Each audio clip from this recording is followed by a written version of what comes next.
Talk Fértil, um podcast sobre reprodução humana, gravidez e fertilidade, por Ricardo Luba. Olá, esse é o Talk Fértil, eu sou Ricardo Luba, ginecologista e obstetra. Você pode estar assistindo a gente, você pode estar ouvindo a gente está no YouTube, no Instagram, a gente também está no Spotify. E todos os temas que a gente vai conversar quinzenalmente são a respeito de fertilidade e da saúde da mulher.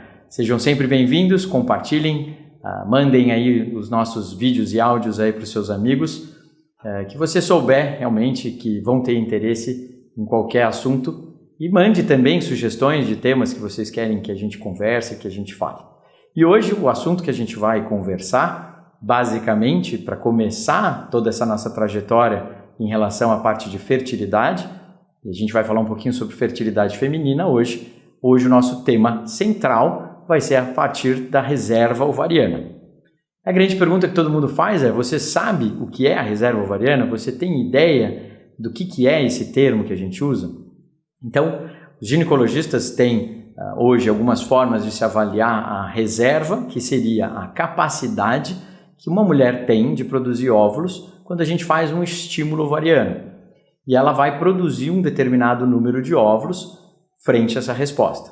O que é interessante a gente saber é que é normal, quanto mais jovem essa mulher for, que ela tenha uma reserva ovariana maior. E é normal também que ela tenha uma idade mais avançada, ela ter uma reserva ovariana mais baixa. Então, como é que a gente faz primeiro, a primeira abordagem, essa primeira avaliação sobre a reserva ovariana?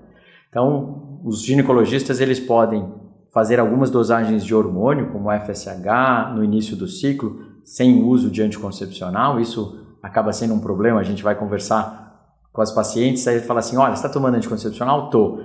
Então tem que dar uma paradinha, pelo menos 1-2 meses para a gente fazer esse exame. E aí a gente já começa a primeira resistência dessas meninas mais jovens de, se eu ficar 2 meses sem tomar o anticoncepcional, doutor, o problema não vai ser minha reserva ovariana. O problema vai ser que a gente vai voltar para fazer pré-natal.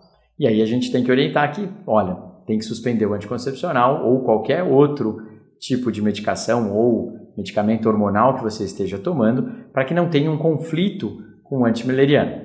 Tem algumas outras substâncias que a gente também orienta a suspensão para não ter esse conflito nesse hormônio, por exemplo, o antimileriano, que é, por exemplo, o uso de biotina.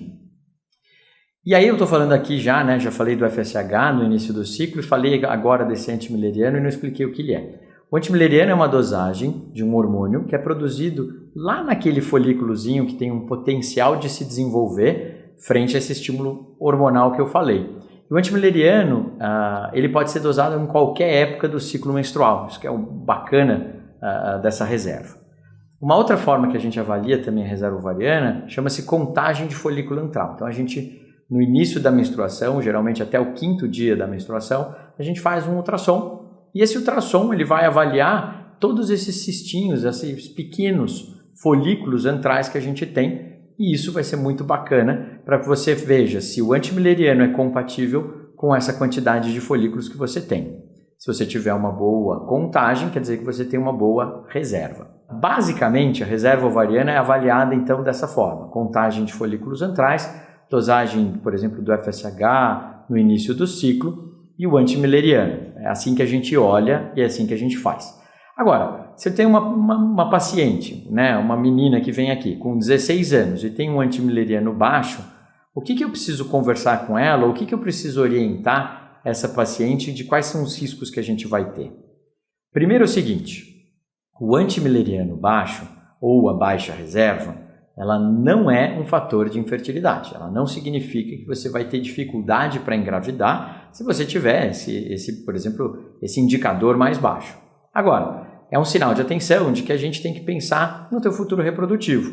Então, se eu tenho uma baixa reserva com uma idade não muito avançada, talvez eu tenha que pensar, se não for um desejo reprodutivo de engravidar ali naquele primeiro momento, talvez seja interessante você pensar no congelamento de óvulos.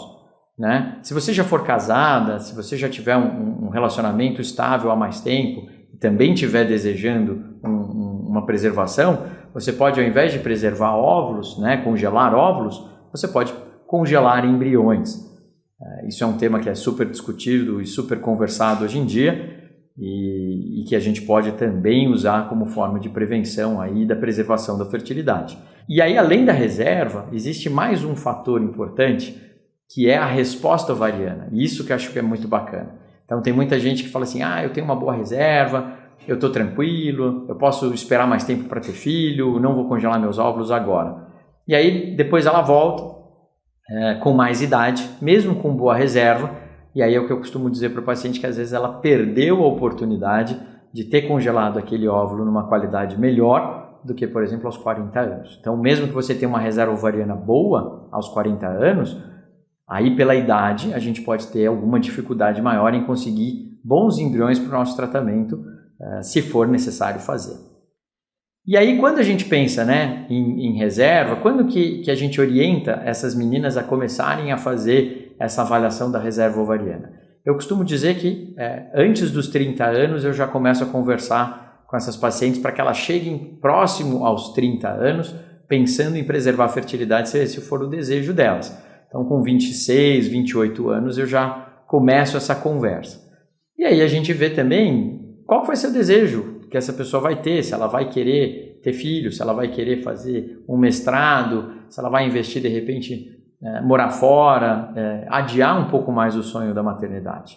E aí quando ela tem essa vontade, a gente entra já com a preservação da fertilidade, que é um caminho muito bacana. Só que aí tem algumas pacientes que têm uma boa reserva ovariana e aí você estimula e ela não tem uma boa resposta. Então, existem diferentes tipos de situações que a gente fala, eu tenho uma boa reserva ou uma baixa reserva. Normalmente, quem tem uma baixa reserva tem uma resposta um pouco menor, quer dizer, vai ter menos óvulos quando estimulada, mas tem algumas pacientes que têm uma boa reserva, mas ela é considerada uma paciente que é má respondedora. Quer dizer, eu faço estímulo ovariano nela e mesmo assim ela responde com poucos óvulos. E aí isso são situações específicas que a gente vai pensar em cada caso. Além da preservação social da fertilidade, que a gente pensa exatamente por essa questão de adiar, a gente tem algumas situações importantes que até o que a gente meio que obriga esse paciente a pensar nesse caminho e até um pouco rápido. Então, por exemplo, existe a preservação de fertilidade oncológica, que é quando a gente descobre algum tipo de câncer e a gente vai ter que fazer algum tratamento com quimioterapia ou com radioterapia. Então, no momento que a gente vai pensar que isso pode ser prejudicial para a formação dos seus óvulos, é muito importante que você faça isso. Hoje, a principal causa de perda de reserva ovariana na mulher é a endometriose. E a endometriose também é a principal causa de tratamentos de reprodução humana relacionados à infertilidade. Então, mulheres que têm, por exemplo, endometriose como um diagnóstico, têm a obrigação de fazer essa avaliação da reserva se elas têm desejo reprodutivo. Para pensar também, antes até de uma cirurgia, se não vale a pena congelar óvulos ou se de repente não vale a pena fazer um tratamento para engravidar antes de uma cirurgia de endometriose. São coisas e tópicos importantes a serem pensados nesse caminho. É muito comum as pessoas perguntarem para a gente se toda vez que a gente faz um tratamento para preservar a fertilidade ou para congelar óvulos, se a gente é obrigado a usar o que a gente pode fazer. Então, a primeira questão é, se você congelar óvulos e você desistiu dos seus óvulos, é só ligar na clínica, fazer um documento assinado, mandar e pedir para o descongelamento dos óvulos. Você pode descartar esses óvulos a qualquer momento que você queira. Os embriões, existem algumas regras específicas para descarte de embrião, cada clínica tem a sua, então é um pouquinho mais complexo isso. Uma discussão ética a respeito do descarte de embrião, que tem alguns lugares que entram, outros não. O mais importante é ter baixa reserva não é sinônimo de infertilidade. Então, se você congelou os seus óvulos porque você realmente achou que poderia ter uma menopausa antes da hora, ou pensando no teu futuro, e depois nada te impede de engravidar espontaneamente. Eu acho que isso é um ponto importante. Eu acho que o congelamento de óvulo ele tem que ser entendido como uma possibilidade melhor de você ter um futuro tratamento com resultados melhores. Em nenhum momento ele garante gravidez, porque a gente também depende, né, do espermatozoide e de outras situações. Necessariamente, eu acho que é mais gostoso engravidar também naturalmente. Então, as pessoas, os casais geralmente buscam engravidar naturalmente, engravidar com o próprio gameta, engravidar da forma tradicional. Se isso for mais difícil, ou se realmente a gente tiver frente a uma dificuldade diferente, ou se de repente o paciente que tiver um desejo de fazer um estudo cromossômico para diminuir o risco de doenças genéticas que a gente, né, poderia ter, a fertilização in vitro é realmente um caminho muito interessante a seguir. Para ilustrar um pouquinho sobre isso, eu vou contar um caso que mistura várias coisas. Ela era uma paciente jovem, ela tinha 32, 33 anos, e ela chegou realmente porque ela estava casada, né, e o relacionamento tinha acabado de terminar, e um sonho dela era ter um filho. Então ela me procurou no primeiro momento exatamente para buscar o tratamento de congelamento de óvulos. E aí a gente começou essa jornada, né, e pede os exames, e volta, e avalia a reserva. E aí foi um mês, a quantidade de folículos que ela tinha era pequena, a gente esperou um próximo. Esse próximo mês aconteceu isso de novo, a gente foi para um próximo.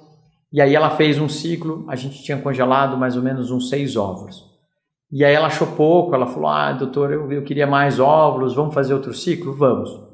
E aí, de repente, me surpreendeu, porque eu recebi uma mensagem de um banco de sêmen internacional que eu precisava autorizar o envio da amostra em nome dessa paciente, ela não tinha me falado nada. Eu autorizei, liguei para ela, conversei, falei, escuta, né, o que aconteceu e tal. Ela falou, doutor, eu quero deixar de backup porque eu não sei realmente o que eu vou querer fazer. E seguiu. E aí a gente fez um novo ciclo. Nesse segundo ciclo ela teve 10 óvulos, então ela conseguiu ter 16 óvulos. E para minha surpresa, na véspera, né, da coleta desses 10 óvulos que a gente teve, ela falou para mim que ela queria fertilizar esses óvulos todos, os que ela já tinha congelado, e ela queria fazer um tratamento. E ela foi realmente em direção ao tratamento para uma produção independente. Então é muito comum, às vezes, uma mulher vir procurar a gente para preservar a fertilidade e acabar fazendo um tratamento de produção independente, ou até um casal vem preservar a fertilidade deles e mudam a ideia no meio do caminho. Acho que é bem bacana essa ideia, acho que é muito interessante a gente estar sempre com a cabeça aberta para ouvir opiniões e para entender o momento e para pensar também o quanto ter um filho vai ser importante na sua vida. E às vezes adiar esse sonho pode ser ruim, né? Pode ser alguma coisa mais trabalhosa. Então por que não de repente fazer o tratamento já para engravidar? Ou realmente, se esse é o caminho, congelar seus óvulos ou congelar seus embriões? Fica aí uma reflexão para você, o quanto é importante, né, você ter um filho um dia e o quanto você faria de esforço para que isso acontecesse. Acho que essa é a reflexão mais legal que você tem que fazer. Te espero então no próximo episódio, daqui a 15 dias, e a gente vai falar sobre ovo doação. Quando que é feito, em que situações que a gente faz, quando é permitido, vamos falar um pouco sobre as normas e a legislação, e é um assunto bastante interessante. Te vejo lá.